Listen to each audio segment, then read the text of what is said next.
Hello everyone, it's Ranger at 64, and welcome back to another League of Legends lore reading video. Today, we will be reading The Boys and Bombolini by Jared Rosen.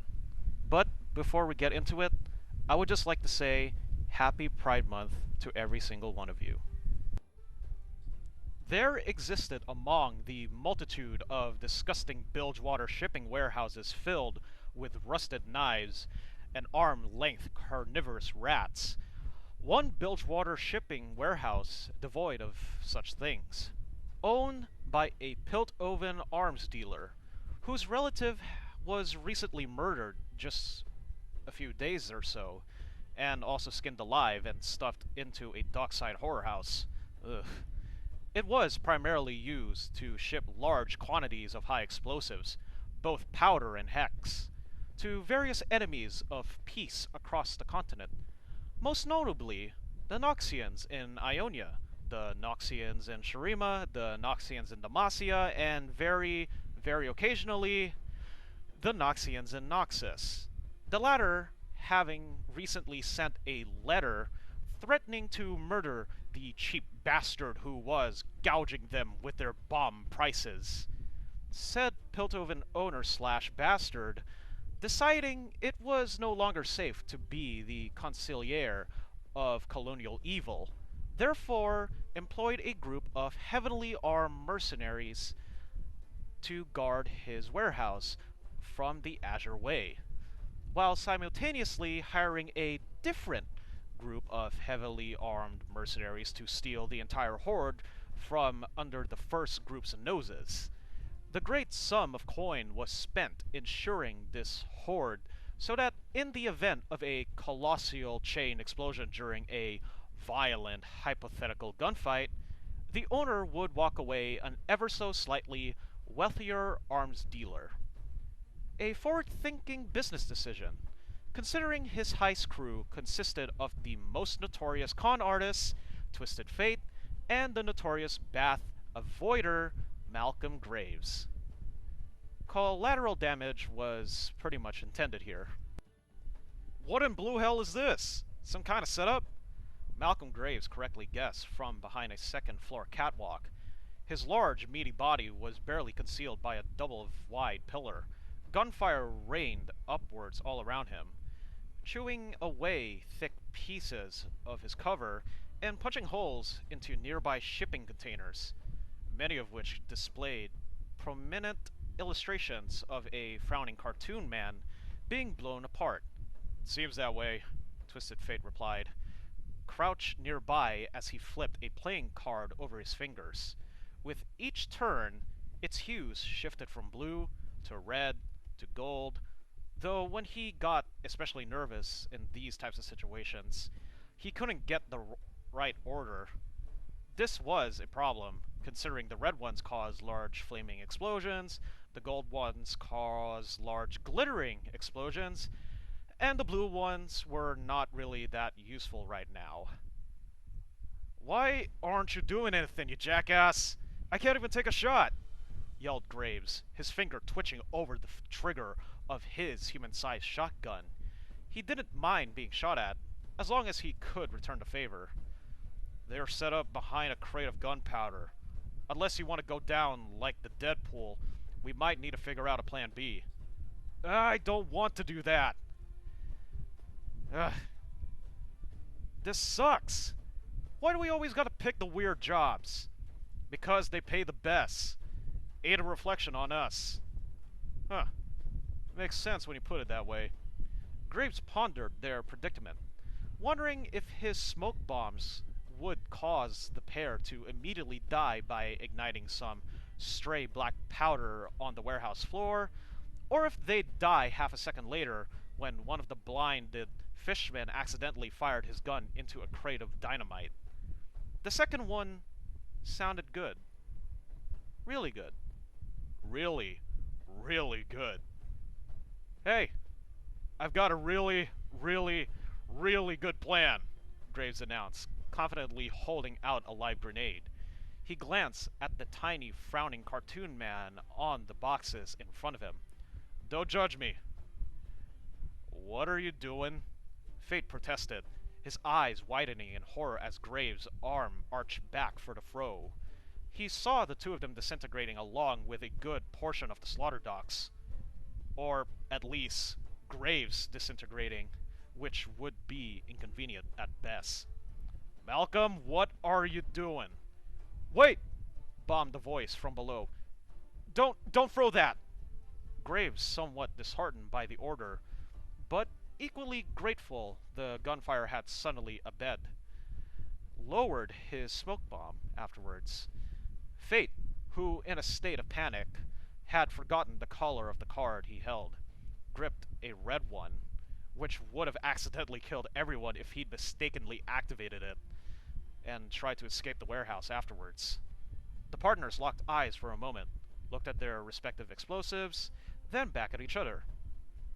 Mine was better, and much safer. The voice, now nearing hysterical, busied itself commanding the other mercenaries to stop firing wildly into a warehouse stuffed with bombs, specifically lambasting one who should know better after last time. The gunmen grumbled in turn, or burbled, or bubbled, depending on the size and configuration of their prominently fishy heads. As the unseen voice in charge moved about, Fate leaned over to Graves, pointing at his interior pocket coat. "You still got that blue card I gave you?" he whispered. "What? The one from the Sentinels?" "Yeah, I still got it." Graves answered at a normal volume.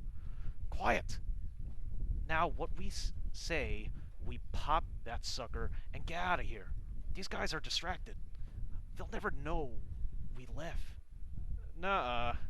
You already told me what all this is worth. You think I'm gonna leave a score that big on the table? I got a big mouth to feed, and that's mine.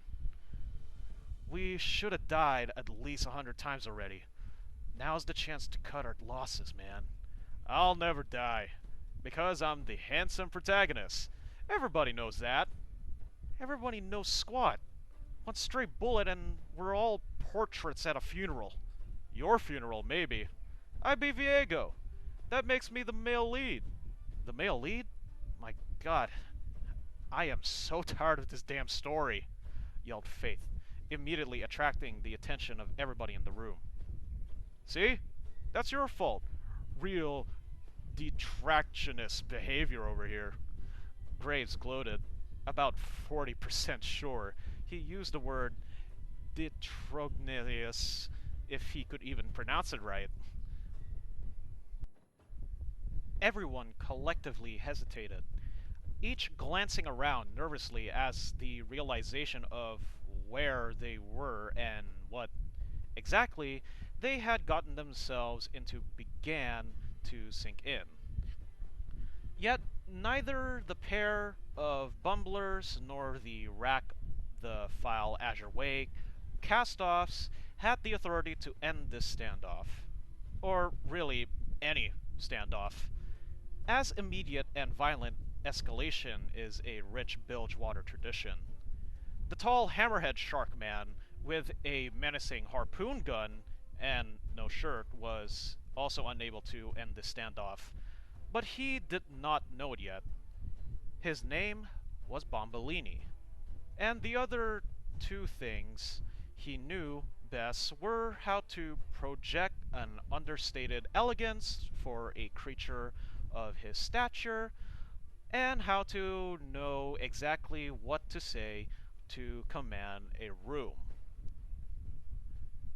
"What are you doing, you bunch of diggy dogs?" he shouted towards the catwalk. "You trying to vaporize half of Bilgewater? What kind of heist crew brings live ammunition to a powder job?" Malcolm Graves and Twisted Faith both, unwisely, poked their heads out from their cover, each looking into a different monocular eye of their newfound opponent. His steely gaze, his muscular figure, his mean-looking weapon that was clearly intended to skewer sea serpents. A second of recognition passed after about 2 seconds or so, and then, for some reason, 3 seconds. Bombolini? Graves asked. Malcolm? Bombolini asked back. Malcolm Graves? Is that you? Or are you trying to rob me? Graves let out a sigh of relief, relaxing his shoulders. This wasn't just any dumb fish. This was a dumb fish friend. I'm not robbing you. I'm robbing the guy who hired you. I think he hired us too. Which makes what we're doing up here morally sound. Us? Hey, Bombolini. Faith then waved after a little bit. I'm robbing you too. What? Protested Bombolini. Now, wait a damn minute. You two blew me up? You blew me up on my own ship. We were partners. And you double-crossed me for the worst score in this city has ever seen. It wasn't the worst. 1 jewel. Ended up being glass. Nah, that's not right. Had to be more than that. But, in reality, it really wasn't.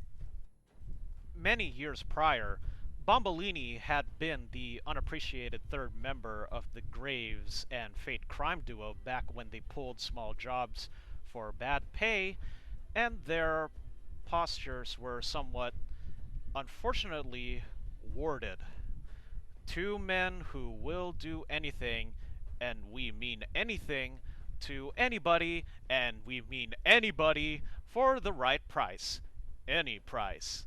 The leaflets used to say, which, in addition to Bombolini's complete erasure from the group, led to a number of rather avoidable miscommunications with prospective clienteles. And thanks to Bilgewater's rich tradition of violent escalation, these mishaps tended to end in bloodshed or minor dock explosions. Ironically, drawing enough attention to the upstart criminals that they became a very popular mercenary outfit. The leaflets remained uncharged for years, which made a young Bombolini deeply bitter. He eventually used his portion of the group's earnings to buy a modest schooner, retire from criminality, and to start a solo wreck diving operation in the Blue Flame Isles that paid much better than robbery and, coincidentally, did not bill itself as some sort of pirate flesh carnival in bar flyers. Also, coincidentally, success tends to draw eyes, and 2 of those eyes eventually hired Malcolm Graves and Twisted Fate to rob their former companion at a dive site near a Bohoru ruin. Lacking any moral fiber whatsoever, the pair immediately accepted. The robbery instantly led to a small oil fire, then a large oil fire, then bloodshed followed by a near minor schooner explosion. All the treasure sank with the ship. Save, of course, for a single piece of sea glass. Bombolini was assumed dead. The client was furious, and nobody got paid. All in all, it was one of the duo's more successful heists. Didn't you die? Asked Fate. I'm pretty sure you died. Like, I am pretty sure you really did die. Bombolini tilted his head, unable to see any part of himself thanks to the wide setting of his predatory eyes, though the attempt was quite valiant. Does it look like I'm dead? I don't know, replied Graves. Maybe. Maybe not. Maybe. Are we gonna kill them, boss? Asked the fishman impatiently. This one a spotter resembling a large bipedal gobby. A second gobby, said his partner, a hunch-over humanoid pistol shrimp with a rather impressive long gun. You said these guys double-crossed you before, right? What's their deal? Bombolini blinked, his walnut-sized brain chugging along as he attempted to remember what really exactly happened with their deal that had been prior. After a few decades, one tends to forget the intricacies of their arch nemesis. Graves, fate, Graves, but also fate. What is their deal? Eureka!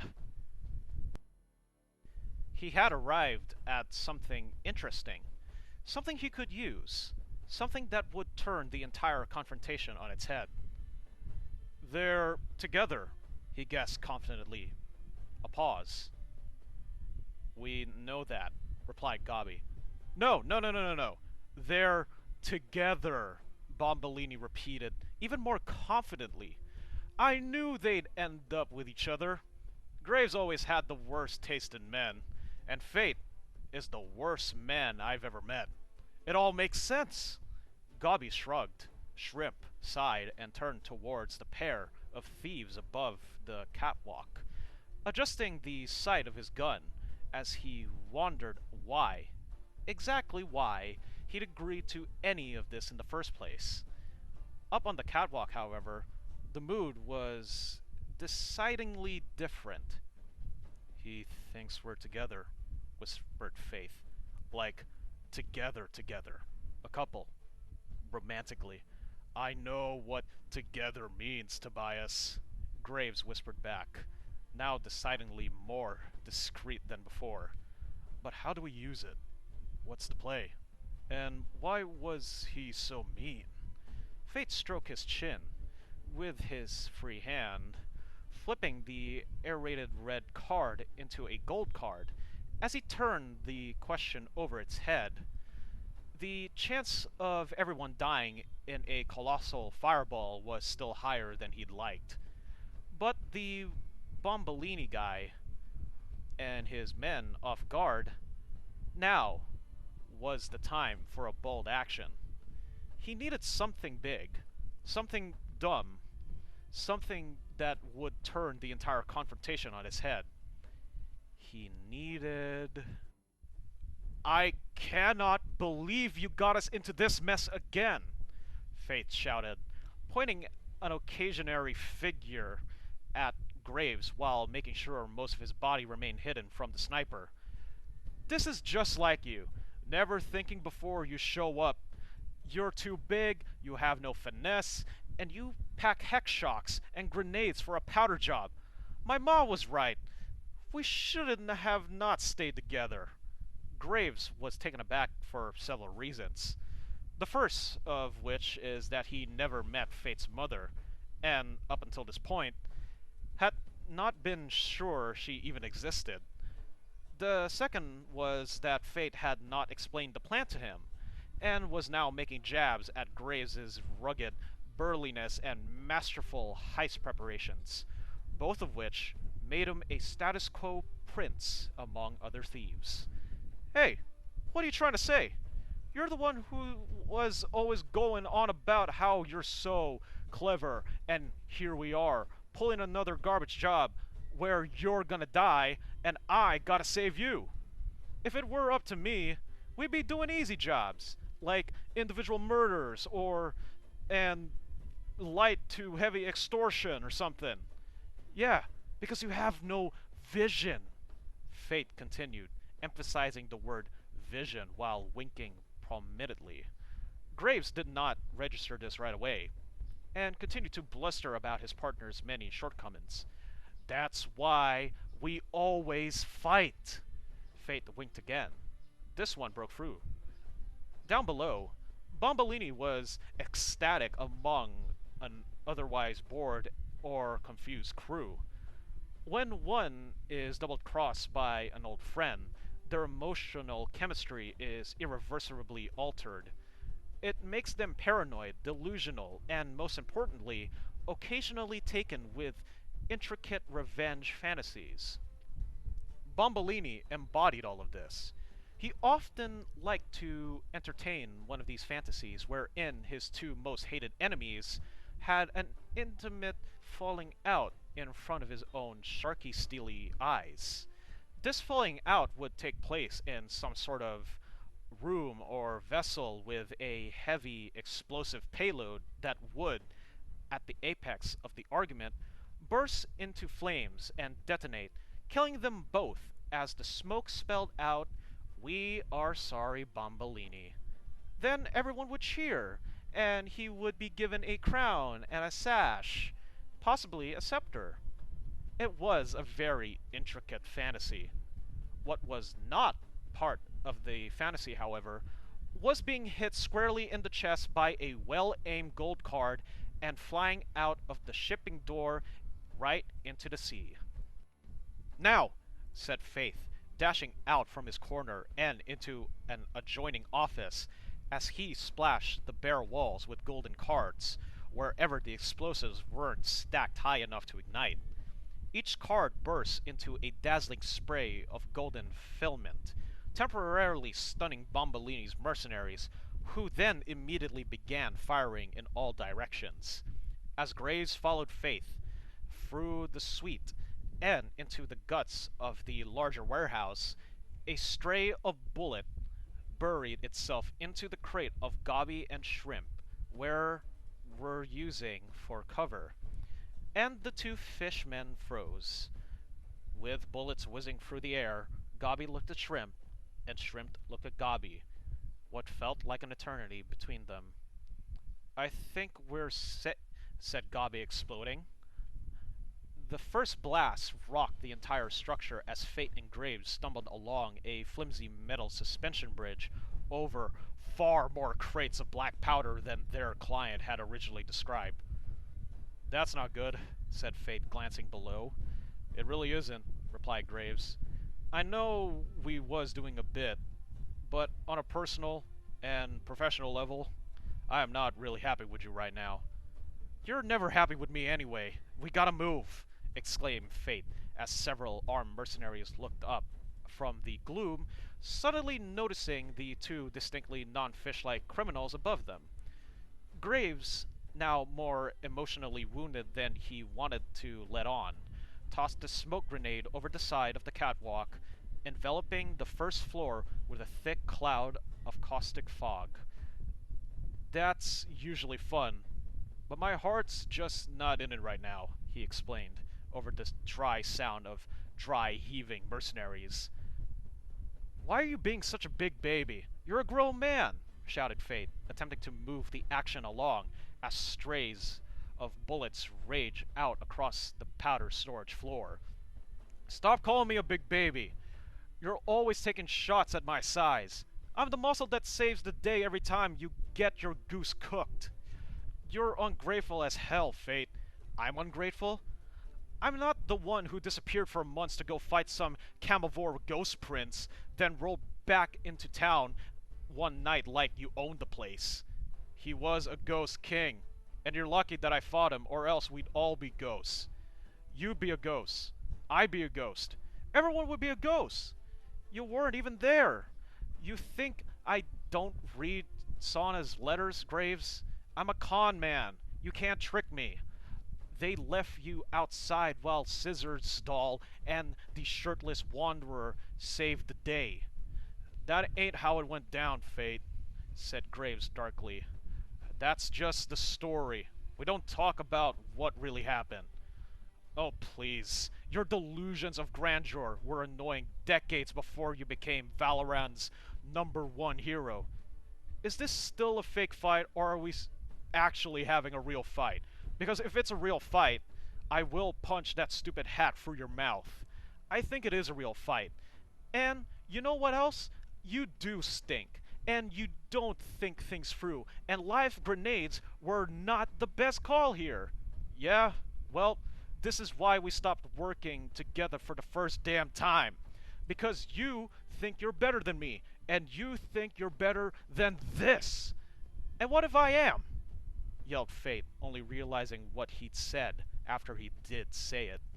From the burning rapture front of the warehouse, Bombolini's surviving mercenaries poured through the service door and onto the catwalk, its bolts decoupling from the walls as their combined weight has set upon the bridge. Many of the gunmen were badly singed, and filled with a roiling anger fit to match their newfound crispiness. We can fight later, damn it! Get your behind out that door! Graves commanded as he and Fate dropped their argument and made a run for the exit, with a rapidly sinking catwalk stuckling beneath their feet. 6 strides away from the doorway, another blast tore upwards from the powder floor, consuming the Azure Way mercenaries in a pillar of raging flames, as the crates beneath them began to blow one by one. The smoke from Graves' grenade, a highly flammable mix of stinging, blinding, and stinking components deployed tactical measures, immediately caught fire, something Graves did not account for, despite his supplier telling him several dozens of times that the smoke was flammable. This, of course, ignited and exploded even more crates of black powder, launching both of Slick, Card Sharp, and the Darring Bath Avoider through a crumbling brick wall down one floor and into a grimy foyer, also filled wall to wall with explosives. Among their heists is still counted as one of the more successful ones. Ugh, that sucked, groaned Graves. Fate fumbled above his head to make sure his hat was still there, and only when he confirmed its safety did he hold his streaming ribs. Yep, it did. Tobias, if we don't make out of this, I just want to say one thing. What is it, friend? Smiled Fate. I really do hope you die first. Graves laughed. Ah, shucks, that's sweet. The warehouse shook again as debris and chunks of roof smacked hard against the floor. Smoke poured through the gaping second-story hole in the wall, and flames licked tightly packed boxes of explosives. These embolzled with a different frowning cartoon man in the process of blowing up. Did no one notice how wildly unsafe this was? Asked Graves, hobbling towards what appeared to be a service exit. It's Bilgewater, Malcolm. Nobody notices anything. Nobody. Except for me, said a familiar, if slightly raspier voice. Bombolini now sported a thick purple bruise in the center of his torso, stepped theatrically before the duo with his harpoon gun primed as his large, sharky shape stewed between Bilgewater's most noticed mercenaries and the only way out. Graves caught sight of a damp, shark-shaped spot on the dock outside Bombolini had likely been hiding there, waiting for a little minutes for this theatrical reveal. Gods, not this doing it again, Fate muttered. And yet it is, Bombolini exclaimed, stifling a cough. Ugh, do you know what I thought when I saw you two after all those years? After all this time, all that not interested, said Graves, pointing his massive shotgun at a container of explosives directly next to the shark man. Graves pulled the trigger. The gun fired, and everything went up in smoke. Several hundred arms spans from the rupturing warehouse once filled with far too many explosives to actually steal, Malcolm Graves and Twisted Fate suddenly appeared in the air a length and a half above a quaint little fishing pier, along with some residual smoke and flame, as Fate's teleportation timing had not been perfect. The two crash onto the ground, with Graves' gun landing squarely on his stomach. The sound he made was a bit like an oobloof, though it could have been any number of other expletives. Ugh, those blue cards sure are useful, Fate bragged from flat on his newly injured back, dusting off his hat with the arm that wasn't cradling his possibly broken ribs. It had been a long day. Yep, but they're never useful in the beginning, wheezed Graves. A little toasty and bruised, but otherwise none the worse for wear. We should use them before a gunfight breaks out, for stealing and whatnot. That takes the artistry out of it. You don't build a name for yourself by sticking to the shadows. You have to give the people a show, Faith replied, as the warehouse's flame sagged in the distance, and flames erupted furiously from still exploded payloads. He theatrically twirled his hand a bit, as if to underline the point. Huh, fair, said Graves, unconvinced. The pair sat up in their blackened clothes, watching everything explode, and then explode some more. It was almost romantic, if one considered that sort of thing romantic, which, interestingly enough, they did. So, what now? Said Fate, breaking the silence as quickly as possible. Double-cross our dirty client? Dig a grave for whatever left of Bombolin? Graves chuckled. uh, we're definitely doing the first thing. Nobody tries to blow me up without me blowing them up. As for Bombolini, I'd bet good money the shark is still out there. He's like me, too dumb to explode. My friend, you're the most brilliant dummy I've ever did meet, smiled Fate. You'll never explode, and I mean that sincerely. Damn right.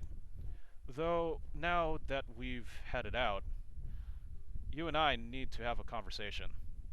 Right. Fate sighed.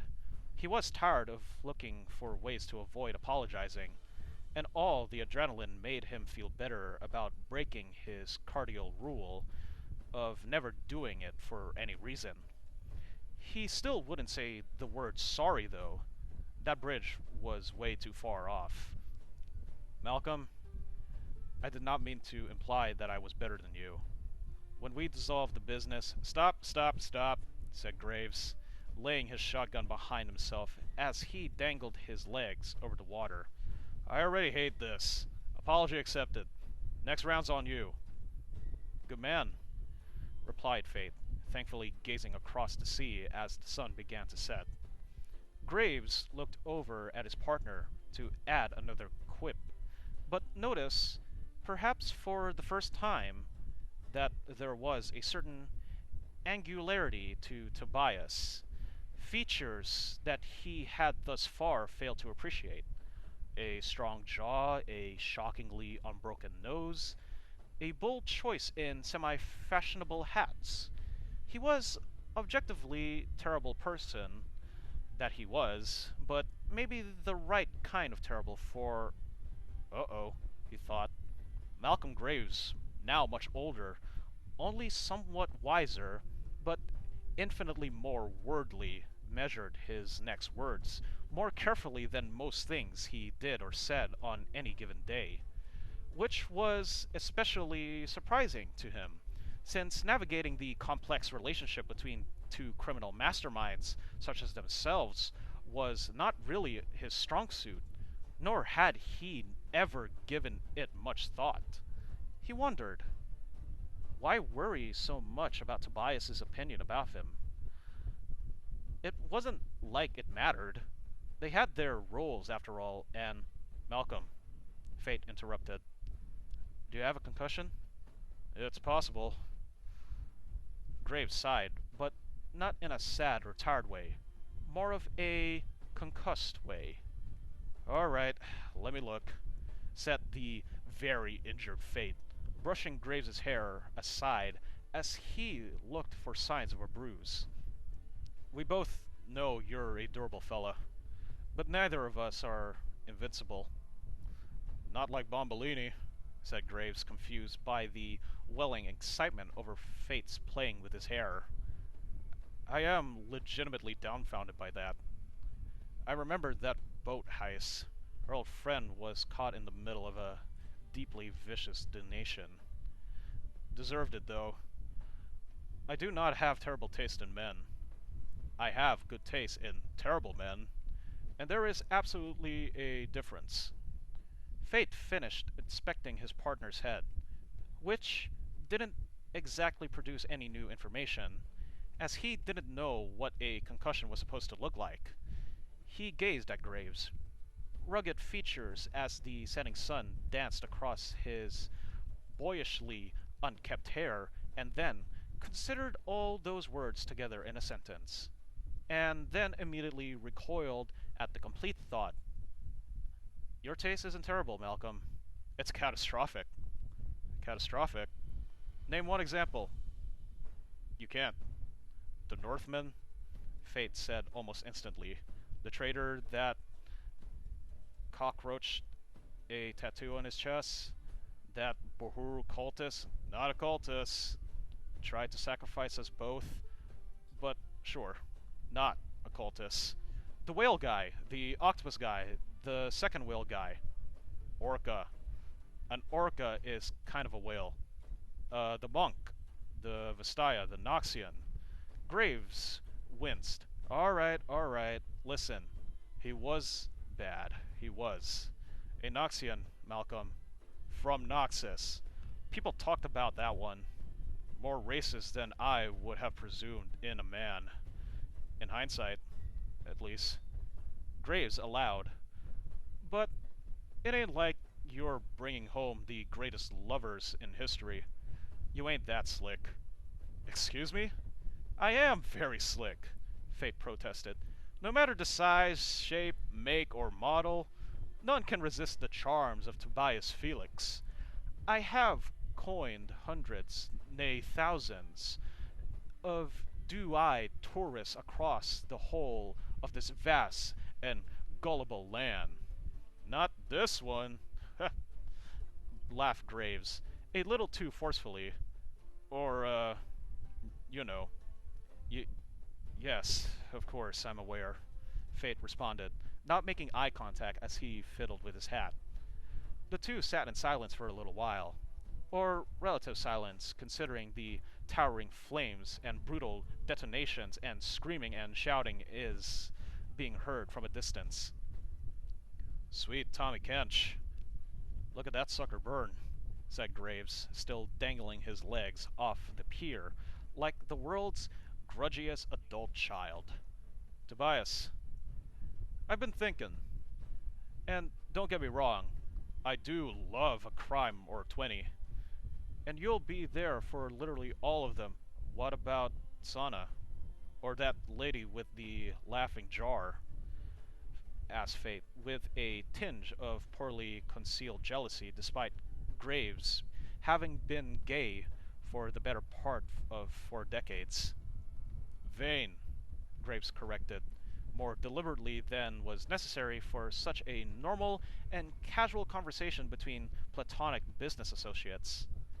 Vane is a good friend, but she'll only help if we're killing monsters. And for the love of all that's scarce, never call her Sana. She will break your neck by just looking at it. As for the other one, I don't even know what to deal with that right now.